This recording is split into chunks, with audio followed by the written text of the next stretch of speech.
जय हिंद। नमस्कार साथियों, आप सभी लोगों का मोस्ट वेलकम है आज की इस नए क्लास में। साथियों, आज के इस क्लास में हम सभी लोग पढ़ने वाले हैं बीएसएससी कार्यालय परिचारी भर्ती 2025 के एग्जाम के लिए मोस्ट इम्पोर्टेंट प्रीवियस ईयर के क्वेश्चन को, जो कि साथियों आपके बीएसएससी कार्यालय परिचारी भर्ती 2025 के एग्जाम के लिए काफ़ी इम्पोर्टेंट है।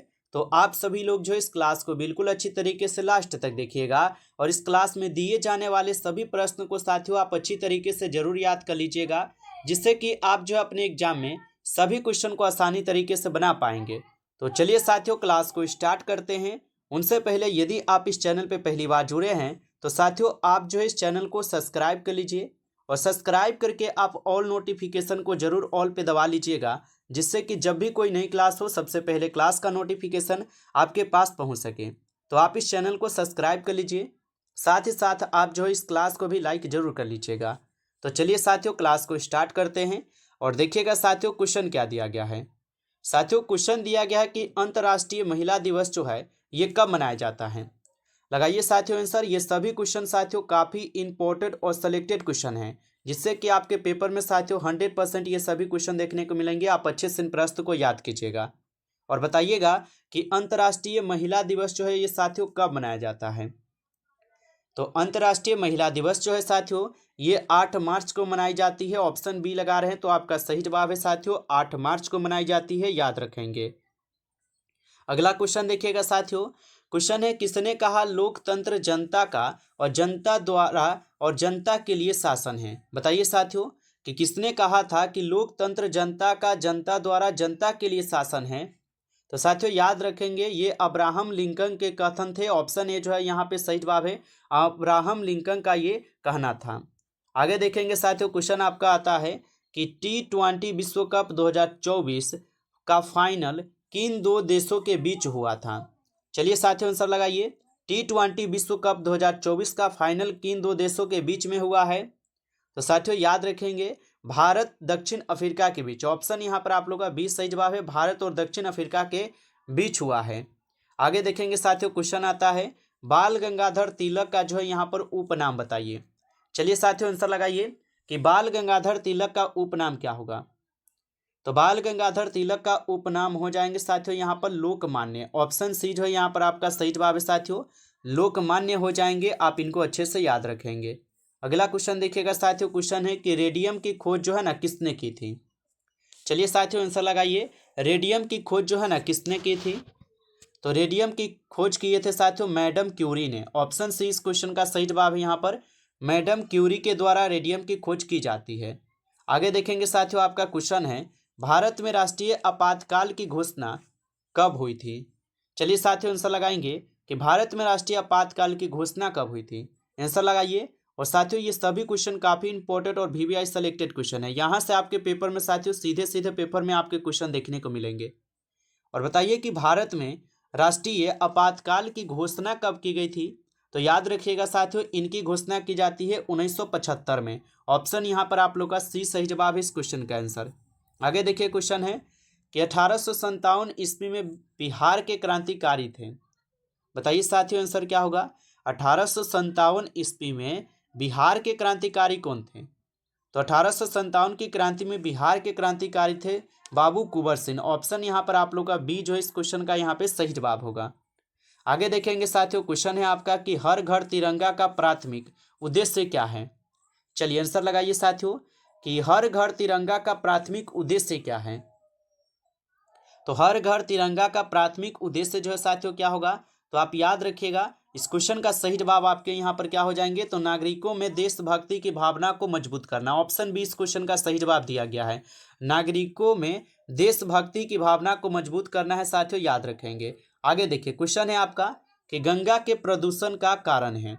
बताइए साथियों गंगा के प्रदूषण का कारण क्या हो जाएंगे। तो शहरों का कचरा, मृतकों की राख और उद्योगों का रासायनिक उत्सर्जन, ये सभी क्या है। तो ये सभी के सभी गंगा प्रदूषण का कारण है। ऑप्शन डी इस क्वेश्चन का सही जवाब होगा। आगे देखेंगे साथियों, क्वेश्चन है आपका, क्वेश्चन है कि पटना हवाई अड्डे का यहाँ पे नाम क्या है। चलिए साथियों आंसर लगाएंगे, पटना हवाई अड्डे का नाम क्या है। तो याद रखिएगा साथियों, पटना हवाई अड्डा का जो नाम होगा जयप्रकाश नारायण अंतर्राष्ट्रीय हवाई अड्डा हो जाएंगे। ऑप्शन ए आपका सही जवाब है, जयप्रकाश नारायण अंतर्राष्ट्रीय हवाई अड्डा हो जाएंगे। चलिए आगे देखेंगे साथियों, क्वेश्चन आपका आता है कि किसी वस्तु का प्रतिबिंब सामान्य मनुष्य के नेत्र के किस भाग पर बनता है। चलिए साथियों आंसर लगाइए कि किसी वस्तु का प्रतिबिंब सामान्य मनुष्य के नेत्र के किस भाग पर बनता है।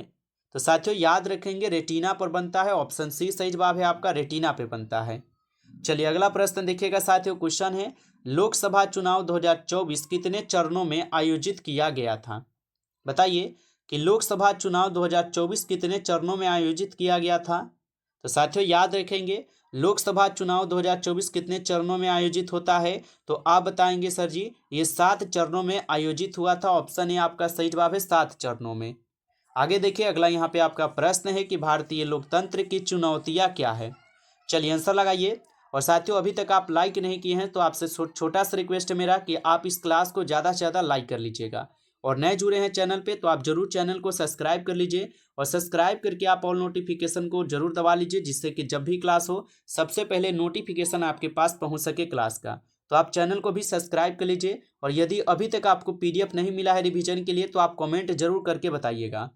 और बताइए यहाँ पर क्वेश्चन कह रहा है कि भारतीय लोकतंत्र की चुनौतियाँ क्या हैं। तो भारतीय लोकतंत्र की चुनौतियां है आपके गरीबी, जातिवाद और अपराधीकरण, ये सभी है साथियों। ऑप्शन डी जो है आपका यहाँ पे सही जवाब है, इनमें से सभी हो जाएंगे। आगे देखिएगा क्वेश्चन आपका आता है कि भारतीय रिजर्व बैंक के वर्तमान गवर्नर कौन हैं। बताइए साथियों कि भारतीय रिजर्व बैंक के वर्तमान गवर्नर कौन है। तो भारतीय रिजर्व बैंक के वर्तमान गवर्नर हो जाएंगे साथियों शशिकांत दास हो जाएंगे। ऑप्शन बी जो है आपका यहाँ पे सही जवाब है, शशिकांत दास हो जाएगा। चलिए आगे देखिएगा साथियों, यहाँ पे क्वेश्चन क्या है आपका। क्वेश्चन दिया गया है साथियों आप सभी लोग का कि जलियांवाला बाग हत्याकांड किस तिथि को हुआ था। लगाइए आंसर क्या होगा साथियों कि जलियांवाला बाग हत्याकांड किस तिथि को हुआ था। तो याद रखिएगा जलियांवाला बाग हत्याकांड जो है ये 13 अप्रैल 1919 को होता है। ऑप्शन ए जो है आपका यहाँ पे बिल्कुल सही जवाब है, 13 अप्रैल 1919 को। आगे देखेंगे साथियों यहाँ पर क्वेश्चन है कि चंपारण सत्याग्रह जो है ये कब हुआ था। चलिए बताइए साथियों चंपारण सत्याग्रह कब हुआ था। तो चंपारण सत्याग्रह 1917 में होता है। ऑप्शन बी इस क्वेश्चन का सही जवाब है साथियों, 1917 में हुआ था।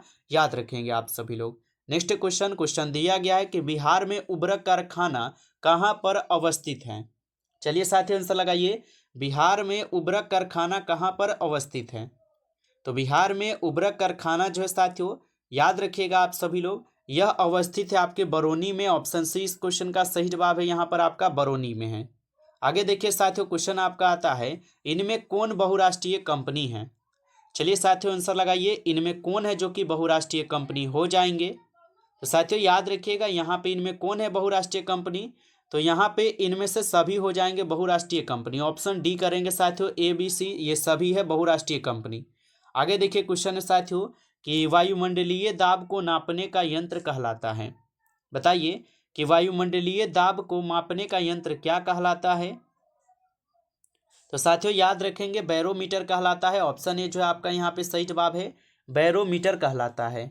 चलिए आगे देखेंगे साथियों यहाँ पर आपका क्वेश्चन है कि नर्मदा बचाओ आंदोलन के नेता कौन थे। बताइए साथियों कि नर्मदा बचाओ आंदोलन के नेता कौन थे। तो नर्मदा बचाओ आंदोलन के जो नेता थे साथियों याद रखिएगा ये आपके हो जाएंगे कौन। तो आप सभी लोग याद रखेंगे बाबा आमटे हो जाएंगे। ऑप्शन यहाँ पर आप लोग का बी सही जवाब है, बाबा आमटे हो जाएंगे। आगे देखिएगा साथियों प्रश्न आपका है कि 1 मई को कौन सा यहाँ पर दिवस मनाया जाता है। चलिए साथियों आंसर लगाइए, 1 मई को कौन सा दिवस मनाया जाता है। तो याद रखेंगे 1 मई को साथियों मजदूर दिवस मनाई जाती है। ऑप्शन सी इस क्वेश्चन का सही जवाब है, मजदूर दिवस। चलिए नेक्स्ट क्वेश्चन देखिए, क्वेश्चन है ओलंपिक 2024 में निम्न में से किस खेल विधा में भारत को कांस्य पदक जो है ना नहीं मिला है। तो ओलंपिक 2024 में निम्न में से किस खेल विधा में भारत को कांस्य पदक नहीं मिला है। तो साथियों याद रखेंगे भाला फेंक में भारत को नहीं मिले कांस्य पदक। ऑप्शन सी सही जवाब है, भाला फेंक होगा। आगे देखेंगे साथियों क्वेश्चन क्या है कि ATM क्या है, यानी कि ATM का आपको फुल फॉर्म बताना है क्या होता है। तो ATM का फुल फॉर्म क्या हो जाएगा, ऑटोमेटेड टेलर मशीन। बिल्कुल ऑप्शन ए हो जाएगा यहाँ पर, ऑप्शन ए को ही हम लोग सही जवाब करेंगे। चलिए आगे देखिएगा, क्वेश्चन दिया गया है कि मोटर गाड़ी के चालक के सामने लगा रहता है। चलिए साथियों बताएंगे आप सभी लोग कि मोटर गाड़ी के चालक के सामने लगा रहता है कौन सा दर्पण। तो आप बताएंगे साथियों, मोटर गाड़ी के जो है ना चालक के सामने कौन सा दर्पण लगा रहता है। तो आप बताएंगे उत्तल दर्पण साथियों लगा रहता है। ऑप्शन बी सही जवाब है, उत्तल दर्पण। आगे देखेंगे साथियों, क्वेश्चन आपका आता है कि ऑपरेशन फ्लड क्या है। चलिए बताइए ऑपरेशन फ्लड क्या है साथियों। तो ऑपरेशन फ्लड हो जाएंगे आपके क्या, तो डेयरी विकास जो है ये ऑपरेशन फ्लड है। ऑप्शन बी इस क्वेश्चन का सही जवाब है, डेयरी विकास होगा। आगे देखेंगे साथियों, प्रश्न आपका आता है कि इसरो के वर्तमान अध्यक्ष कौन है। चलिए साथियों आंसर लगाइए, इसरो के वर्तमान अध्यक्ष कौन है। तो इसरो के वर्तमान अध्यक्ष हो जाएंगे साथियों आपके डॉक्टर एस सोमनाथ। ऑप्शन यहाँ पर आप लोगों का बी सही जवाब है, डॉक्टर एस सोमनाथ होगा। चलिए आगे देखेंगे साथियों, प्रश्न आपका आता है कि भारत का केंद्रीय बैंक कौन सा है। चलिए आंसर लगाइएगा, भारत का केंद्रीय बैंक जो है ना साथियों कौन सा हो जाएगा। तो भारत का केंद्रीय बैंक हो जाएंगे साथियों आपके reserve bank of India. Option A जो है यहाँ पर आप लोग का सही जवाब है साथियों, याद रखेंगे ठीक है। और रिजर्व बैंक ऑफ इंडिया का जो है स्थापना कब होता है, तो याद रखिएगा, इनको जरूर पूछा जाएगा, 1935 में होता है। चलिए आगे देखिएगा, क्वेश्चन है कि प्रकाश की किरण गमन करती है। बताइए साथियों कि प्रकाश की किरण जो है ना ये गमन करती है। तो प्रकाश की किरण जो है ये सीधी रेखा में गमन करती है। ऑप्शन ए सही जवाब है साथियों, सीधी रेखा में गमन करती है। आगे देखिएगा साथियों, प्रश्न है आपका यहाँ पे, रूबल किस देश की मुद्रा है। चलिए बताइए साथियों, रूबल किस देश की मुद्रा हो जाएंगे। तो रूबल जो है साथियों ये रूस की मुद्रा है। ऑप्शन ए यहाँ पर आप लगा रहे हैं तो आपका सही जवाब है, रूस की मुद्रा है रूबल, याद रखेंगे। आगे देखिएगा साथियों, आपका प्रश्न है 60 नंबर कि राज्यसभा के सभापति कौन है। बताइए राज्यसभा के सभापति कौन होते हैं। तो राज्यसभा के सभापति कौन होते हैं साथियों, याद रखेंगे जगदीप धनखड़ हो जाएंगे। बिल्कुल ऑप्शन सी है यहाँ पर आप लोग का सही जवाब, याद रखेंगे। नमस्कार साथियों, इस क्लास में आपके टॉप 60 तक क्वेश्चन थे जो कि काफ़ी इंपॉर्टेंट और सिलेक्टेड क्वेश्चन थे। साथियों यदि आपको ये क्लास अच्छा लगा हो तो आप इस क्लास को ज़्यादा से ज़्यादा लाइक कर लीजिएगा। और चैनल पे पहली बार जुड़े हैं तो आप इस चैनल को भी सब्सक्राइब कर लीजिए। और सब्सक्राइब करके आप ऑल नोटिफिकेशन को जरूर ऑल पे दबा लीजिए, जिससे कि जब भी कोई नई क्लास हो सबसे पहले क्लास का नोटिफिकेशन आपके पास साथियों पहुंच सके। तो आप इस चैनल को सब्सक्राइब जरूर कर लीजिएगा। और यदि अभी तक आपको PDF नहीं मिला है साथियों तो आप कमेंट जरूर कीजिएगा। चलिए फिर मिलते हैं आपसे एक नई टॉपिक के साथ नेक्स्ट क्लास में। तब तक के लिए जय हिंद, जय भारत।